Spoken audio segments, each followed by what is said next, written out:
तमीज से बात करिए, मैं सीनियर हूँ आपका। और अब संदीप भैया छोटे नौकर लग रहे।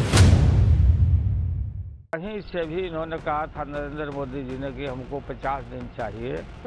देशवासियों एकदम चिल्ला चिल्ला के नटी फाड़ फाड़ के बोले थे कि 50 दिन दीजिए, 50 दिन हम खड़ा रहिए मेरे साथ में, हम देश बदल देंगे, भ्रष्टाचार मिटा देंगे और पूरा काला धन हम निकालेंगे। लेकिन चलते बस में इन्होंने गोली मार के पंचर कर दिया। बिल्कुल अर्थव्यवस्था बड़ी भारी संकट में पड़ गया। आई पेटीएम एगो नया पेटीएम ही कहाँ से निकाले हैं, जो समझते लोगों को कितना दिन लग जाएगा। इसीलिए इनको हम बोले थे कि अंकल पोजर एक थे, uncle Podger hangs the picture and he never hangs the picture, he upset the whole house without. नमस्कार, आप देख रहे हैं आज तक आपके साथ मैं हूं अंजना ओम कश्यप। नोटबंदी पर देश एक साथ लगभग लंबे वक्त से जद्दोजहद कर रहा है। कतार में देश खड़ा है, लेकिन दूसरी तरफ सियासी संग्राम भी उसी मकाम पर पहुंच रहा है जिसकी आशंका की जा रही थी। जी हां, विपक्ष लामबंद हो रहा है, लेकिन एक ऐसा शख्स जिसको विपक्ष की तरफ से एक बड़ी आवाज माना जाता है, क्या वो उस सशक्त तरीके से पिछले दिनों दिखा है नोटबंदी के खिलाफ? इसी मुद्दे पर हम उसी चेहरे से बात करेंगे। जी हां, लालू प्रसाद यादव जी आज हमारे साथ आरजेडी सुप्रीमो मौजूद है, जिनसे हम बातचीत करेंगे। लालू जी, सब कह रहे हैं कि बहुत देर कर दी हुजूर आते आते, नोटबंदी के खिलाफ जमकर बोलने में बहुत देर कर दी हुजूर आते आते। नहीं, नोटबंदी का शुरू से हम विरोध कर रहे हैं। जैसे इमरजेंसी लगा था उस समय भी कुछ लोग बोलते थे कि अनुशासन पर्व है। हाँ। देखिए, खमियाजा भोगना पड़ा और पूरा देश आंदोलित हुआ। ये जो नोटबंदी है, ये 3 तसवा का खेल खेला है नरेंद्र मोदी ने। 3 तसवा खेल होता है, हाँ, खेल होता है ताशपत्ती पर। हाँ। तो 3 तसवा का खेल शुरू में लोगों को लगा कि अरे तो लगता है कि काला धन पकड़ा जाएगा। जिस स्विस बैंक की बात करते थे, स्विस बैंक तो दूर रहा, बीजेपी के घर में काला धन निकल रहा है। जितना भी रेड हो रहा है, पैसा निकल रहा है। और कहीं से भी इन्होंने कहा था नरेंद्र मोदी जी ने कि हमको 50 दिन चाहिए। देशवासियों एकदम चिल्ला चिल्ला के नटी फाड़ फाड़ के बोले थे कि 50 दिन दीजिए, 50 दिन हम खड़ा रहिए मेरे साथ में, हम देश बदल देंगे, भ्रष्टाचार मिटा देंगे और पूरा काला धन हम निकालेंगे और आतंकवादियों से निकालेंगे, नक्सलाइटों से निकालेंगे, देश हमारा बदल जाएगा, कोई तकलीफ नहीं होगा। और 50 दिन होने में बहुत कम दिन बाकी रह गया है। अब तो नरेंद्र मोदी ने यह भी कहा था कि अगर हम फेल हो गए तो हमको देश के किसी भी चौराहा पर देशवासी आप लोग खड़ा करके उस शब्द का इस्तेमाल हम नहीं कर सकते हैं कि हमको जो सजा देना होगा सजा दीजिए। अब तो बहुत नजदीक आ गया, पैसा जमा हुआ है और ये बताएं अब उसका हिसाब। तभी तो आंदोलन तो अब शुरू होने वाला है। पूरा आंदोलन इसके खिलाफ जो तकलीफ है, दिहाड़ी मजदूर जो मजदूर बिहार का भर के जाता था लुधियाना में, सूरत में, ट्रेनों से भर के जनशताब्दी से, उसी तरह से रोते हुए लौट रहा भर करके चारों तरफ गांव में। किसान को खाद नहीं है, बीज नहीं है, सब्जी वाला अपना सब्जी फेंकने की स्थिति में हो गया है। मूवमेंट कम हो गया। बिजनेस बाहर में कहीं बहुत सारा ऐसा बिजनेस है जहाँ बहनी भी नहीं हो रहा लोगों को। तो सारे लोग तबाह है। देखा देखी और इन लोगों ने प्रचार किया, आरएसएस के लोगों ने प्रचार किया कि वही लोग बोल रहा है जो देशभक्त नहीं है, खिलाफ में है। देशद्रोही है। हाँ, देशद्रोही है ये सब। राष्ट्रवादी हम लोग हैं और बिल्कुल दूसरे को बोलता कि इनके पास काला धन है इसलिए बोल रहे हैं, छिपा रहे हैं।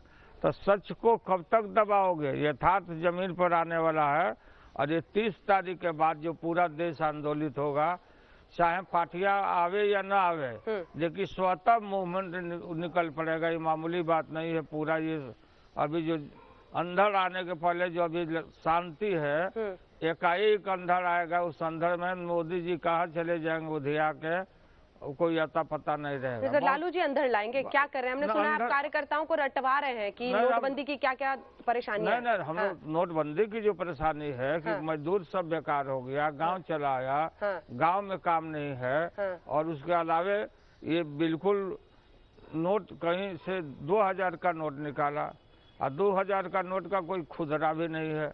गांव में आदमी 1 कनवा तेल खरीदने जाता है, 1 रुपया का तेल मांगेगा कि तेल दो, मसाला दो, उसका चेंज नहीं है। सारा इतना परेशानी है कि भले शहरों में जो लोग कुछ बोलते होंगे, लेकिन गांव तो बिल्कुल आंदोलित है। और धान का इतना जो बम्पर खेती हुआ, सबसे बड़ी बात कि देश बहुत अच्छा ढंग से चल रहा था, अर्थव्यवस्था हमारी सब ठीक चल रही थी, जीडीपी बोलते थे कि ठीक है हमारा चल रहा है, और मौसम भी साथ दिया था इस बार। और ये मौसम साथ दिया था, हमारी फसल होने वाली थी और स्थिति हमारी बेहतर होती, लेकिन चलते बस में इन्होंने गोली मार के पंचर कर दिया। बिल्कुल अर्थव्यवस्था बड़ी भारी संकट में पड़ गया। आई पेटीएम एगो नया पेटीएम ही कहाँ से निकाले हैं, जो समझते लोगों को कितना दिन लग जाएगा। वो कह रहे हैं कि कैशलेस बनाना है, कैशलेस तो साथ मोबाइल को बटुआ बनाइए। हाँ, तो साथ जिंदगी में कैशलेस पूरा इनका होने वाला नहीं है। ये देश है, लेन देन हाथ से होता है, कैश से होता है पैसा। ये कौन आदमी जानता है? इतना आदमी निरक्षर है, कौन ऑपरेट करेगा? कहाँ पैसा इसका निकाल देगा कौन? कहाँ खाता है किसी के पास में? हमने देखा बीबीसी लंदन का इंटरव्यू ले रहा था जाके यहाँ सूरत में, जहाँ कटिंग होता है डायमंड वगैरह का, चारों तरफ से विद्रोह का शोर हमने देखा। अब किस तरह से बेकार दुकान बंद, और लोग बोला कि हीरा से चमकता था देश, हीरा से हम एक्सपोर्ट करते थे, हम राजस्व देते थे, सब बंदी के कगार पर है। कोई ग्राहक नहीं है, कोई लेने वाला नहीं है। यहाँ पर जाके आप देखें या कहीं भी देखिए, कोई खरीद बिक्री नहीं हो रहा है। वो तो कह रहे हैं कि अब चाय वाला भी पेटीएम का और ई पेमेंट का इस्तेमाल कर रहा है, मोबाइल को बटुआ बना रहा है। तो उसी तरह से न बात बोल रहे हैं हम नरेंद्र मोदी की, हम फकीर हैं। कल राहुल गांधी ने उनके छाती पर चढ़ करके मेहसाना में और 40 करोड़ रुपया सहारा से समय समय पर लेने का जो पेश किया है, तो फकीर के पास इतना पैसा कहाँ से निकला? फकीर कैसे है भाई? फकीर कैसे हैं आप? हम तो ये मांग करेंगे कि आप जो है सो, हम कोई बीजेपी या कोई आदमी का कोई अरपकता, कोई चापलूस का बयान नहीं चलेगा। खुद प्रधानमंत्री राहुल गांधी ने जो बात कहा है, उठाया है, इसका जवाब उनको खुद अपने देना पड़ेगा। और हम ये चाहेंगे कि उनके देने से या डिनाई करने से नहीं होगा। सुप्रीम कोर्ट के चीफ जस्टिस के देख रेख में जांच कमेटी बने और उसका मॉनिटरिंग हो और इसका जांच होना चाहिए। साफ साफ बोलते थे नरेंद्र मोदी, पहले बोलते थे कि एक भी भ्रष्टाचार का आरोप हम पर नहीं लगा, कोई भ्रष्टाचार का आरोप। इससे बढ़ के और भ्रष्टाचार का आरोप क्या हो सकता है? और वो इनकम टैक्स के खाता में है, सारा चीज है। और ये मुख्यमंत्री दिल्ली वाले भी बोले थे, अगर आप दिल्ली वाला भी बोला था लिख के, वो सारा कागजात क्यों नहीं निकाला जा रहा है, क्यों दबाया गया है? तो ये नोटबंदी के देखिए अंजना जी, ये फेल हो चुके नोटबंदी में, तो अब ये कैशलेस पर शिफ्ट किए हैं। 60 बार नियम बदला गया, रोज नियम, कहीं कोई किसी को विश्वास नहीं कि क्या करे, लोग लगता है कि पागल हो जाएगा। इसीलिए इनको हम बोले थे कि अंकल पोजर एक थे, uncle Podger hangs a picture and he never hangs a picture, he upset the whole house without काम। उसी तरह से नरेंद्र मोदी ये अंकल पोजर है, ये पूरे देश को अपसेट करके छोड़ दिया है। लोग तबाह हैं, कोई चर्चा नहीं है, खाली नोटबंदी। तो इसी 28 तारीख को पूरे बिहार में हम धरना, महाधरना सारे कलेक्ट्रेट पर हम रखवा रहे हैं और मेमोरेंडम भिजवाएंगे। उसके बाद से हम विशाल रैली करेंगे। हम वो डेट खुद? हाँ, हम रैली करेंगे यहाँ पर। और जितना भी रीजनल पार्टी है, जितना भी लोग साथ में इसमें है, सभी नेता को, सभी पार्टी को हम यहाँ बुलाएंगे, सब लीडर को पटना में बुलाएंगे हम। तो कौन कौन होगा उसमें? ममता बनर्जी? हाँ, हम ममता जी को तो धन्यवाद देते हैं। ममता बनर्जी एक महिला होते हुए अकेले पूरा देश में घूमी, सब जगह, पटना आई, लखनऊ गई, सब जगह दौड़ रही है। और ममता जी खुद बोल रही थी कि लालू देखो हमारा चटकल में काम बंद हो रहा है, सारा तुम्हारा बिहार का मजदूर वापस जा रहा है। हमको ममता आता है इन लोगों को देख करके। स्थिति बहुत भयावह है। इसलिए बंगाल, बिहार, उत्तर प्रदेश, ये समूचा जितने भी रीजनल पार्टी है, राष्ट्रीय पार्टी, जितने लोग वहाँ गोलबंद है दिल्ली में, सबको इकट्ठा करेंगे हम लोग। इसको छोड़ थोड़ी देंगे। पर ये आपके नीतीश जी आएंगे कि नहीं उसमें? नीतीश जी कोई विरोध में नहीं, नीतीश जी पूरा जनता के तकलीफ के साथ हैं। हाँ। नीतीश जी ये कहाँ बोल रहे हैं कि जनता के साथ जो हो रहा है। उन्होंने तो 50 दिन दे दिए सर प्रधानमंत्री को। नीतीश जी ने कहा है कि 50 दिन के बाद हम रिव्यू करेंगे, बोले हैं सो रिव्यू हम करेंगे और रिव्यू करके हम अपना स्टैंड हम अब लेंगे। लेकिन कैशलेस के खिलाफ तो नीतीश जी ने खोल करके कहा, और ऐसा नहीं है। हम जानते हैं जो बातें होती है, जो तकलीफ है, वो भी सब ऐसे लोग कर रहे हैं उनके पार्टी के लोग, और जनता के साथ हम लोग खड़ा है, गरीब के साथ है। पेड़ दिया जनता, गरीब को पेड़ दिया और डिवीजन कर दिया कि अमीर पकड़ा रहा है।